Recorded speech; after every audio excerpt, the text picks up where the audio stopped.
یا ایھا الذین آمنوا خذوا حذرکم، اے اہل ایمان اپنے تحفظ کا سامان لے لیا، اپنے ہتھیار لے لیا کرو.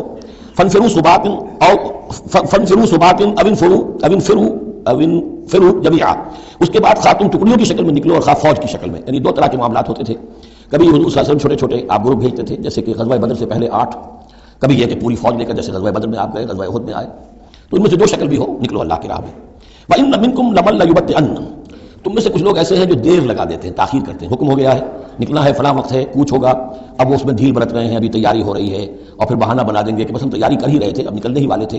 اور وہ منتظر رہتے ہیں کہ کوئی فیصلہ ہو چکے، تو اس وقت پہ ہم کہیں گے کہ ہم تو نکلنے والے تھے کہ یہ فیصلہ ہمیں پہنچ گیا کہ جنگ کا تو فیصلہ ہی ہو گیا.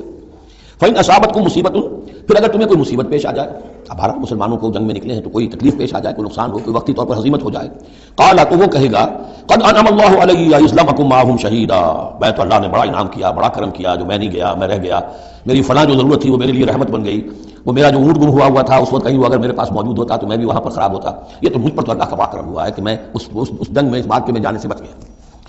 وَلَئِنْ أَصَابَكُمْ فَضْلٌ، اور اگر تمہیں کوئی فضل پہنچ جائے اللہ کی طرف سے، فتح ہو جائے اور تم یعنی کامرانی کے ساتھ واپس آؤ اور تم مال غنیمت لے کر آؤ، من اللہ، اللہ کی طرف سے فضل مل جائے، لَيَقُولَنَّ، اس وقت پھر وہ حسرت کے ساتھ کہے گا کہ لَمْ تَكُنْ بَيْنَكُمْ وَبَيْنَهُ مَوَدَّةٌ، بالکل ایسے جیسے تمہارے اور اس کے درمیان کوئی دوستی اور مروت اور مودت ہے ہی نہیں.